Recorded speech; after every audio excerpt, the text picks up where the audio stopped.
एक वाया माथा नाचती सासन काठ्या वाटेवरी नाथा रंग भक्तीचा गुलाली रंगला भलता हो नाचती सासन काठ्या वाटेवरी नाथा तुझ्या चांग भर हे चांग भर ज्योतिबाच्या नावानं चांग भर हे चांग भर हे चांग भर ज्योतिबाच्या नावानं चांग भर ज्योतिबाच्या नावानं चांग भर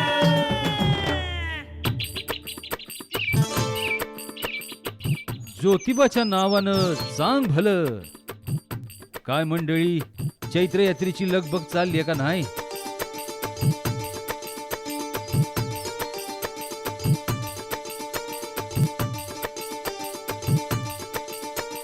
आता अशी लगबग आमच्या कदमबांडे पाटलाच्या वाड्यावर बी चालली आहे बरं का. काय म्हणता, वाड्याच्या आतमध्ये काय चाललंय बघायचंय?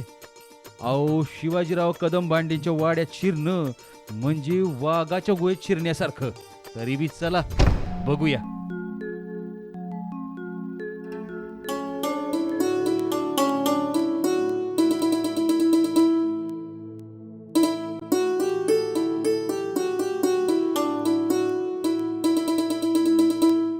हे शिवाजीराव कदमबांडे पाटील म्हणजे ढाण्या वाघ.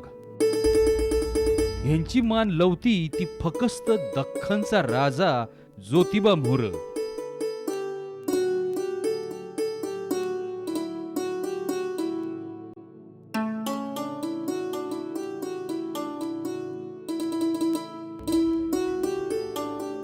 ज्योतिबाच्या नावानं चांग भलं. आणि या शिवाजीरावांच्या सौभाग्यवती मालतीबाई. शिवा, अगं ये प्रतिभा, या ना लवकर इकडं. इकडे या, इकडे. चैत्र यात्रा तोंडावर हाय म्हणून ह्यांची लगबग असं वाटल.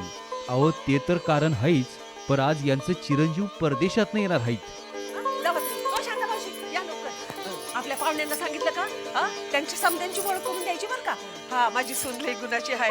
मी बघितलं नाही अजून, पण आता आल्यावर बघेलच की. जावा जावा, आपल्या पाहुण्यांना बोलून आला. हा, हा, पर कपाच्या जोडीनं बशी पण येणार आहे. अहो, म्हणजे कदमबांडेंच्या परदेशातल्या सुनबाई. कसलं गाव आहे एकदम हॉरिबल. रस्ता पण ठीक नाहीये, ती धूळ माती आणि त्यात ही कार जी नॉन एसी. हा समीर पण ना कुठे घेऊन आलाय कोण जाणे. हिला घरी घेऊन गावी आलोय खरा, पण घरी गेल्यानंतर काय रामायण घडणार आहे कोणास ठाऊक. आई आबांनी घरात घेतलं ना तरी खूप झालं.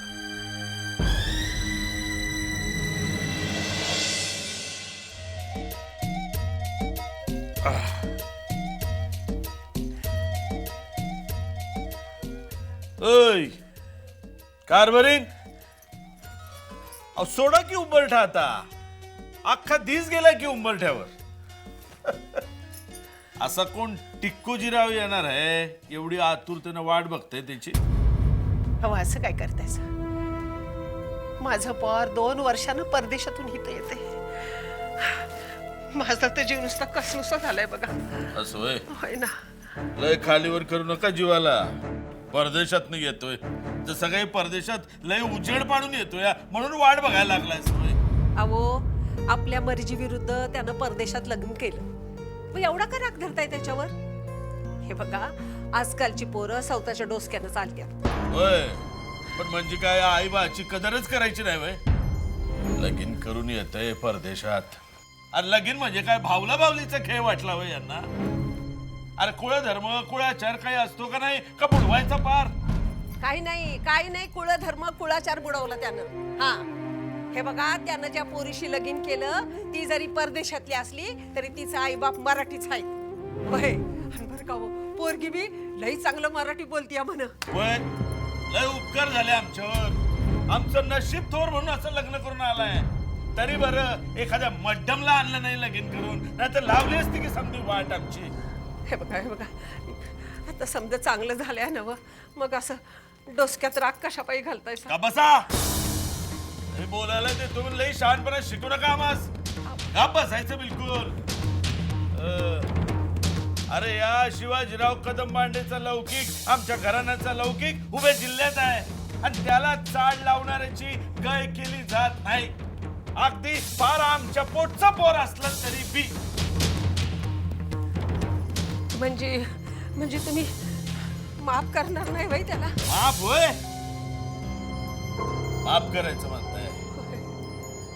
चला कारभारीत तुम्ही म्हणताय ना बघा, करू माफ त्यासने आम. खरंच माफ करा. वय पर एका अटीवर. हातांची कंची अट. लगीन तर झालंच आहे त्यांचं, होय. त्या आपण काही करू शकत नाही, नाही का? पण आता लगीन करून आल्यानंतर सगळ्यात आधी त्यानं बायकोला बरोबर घेऊन ज्योतिबाच्या दर्शनाला जायला हवा. एकदा का ज्योतिबा राहानं आशीर्वाद दिला का मग आमची काय आडकाठी नाही. एवढंच नव्ह, हा, एवढंच नव्ह. मग तुम्ही काय बी काळजी करू नका सा. मी बोलते पोराशी. तो सुनबाईला घेऊन नक्की जाईल बघा ज्योतिबाच्या दर्शनाला. होय. हा, पण त्याच्या अगोदर कोल्हापूरच्या महालक्ष्मीचं दर्शन घ्यायला पाहिजे. हवं त्या लक्ष्मी देवीने तर आपल्या ज्योतिबाला हिमालयातनं दक्षिणेत आणलं. तशीच माझी सुनबाई माझ्या पोराला परदेशातून हित घेऊन यायला निघाली.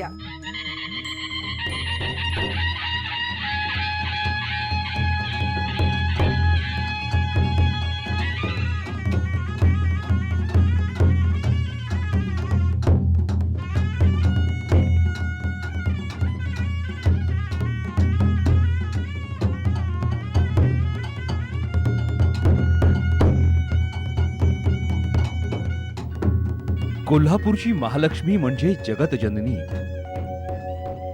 3.5 शक्तिपीठातलं हे एक पावक शक्तिपीठ. नमस्तेस्तु महामाय श्रीपीठे सुरपूजिते.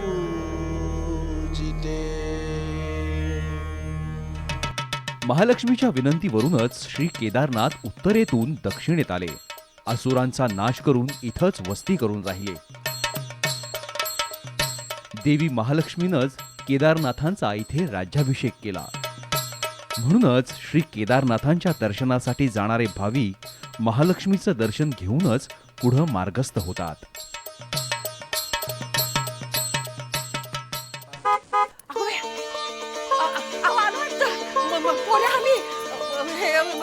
मी काय करू? नजर उतरते पोरांशी. धीर धरा, आलं तर बघूया की. पोरं आली. चला.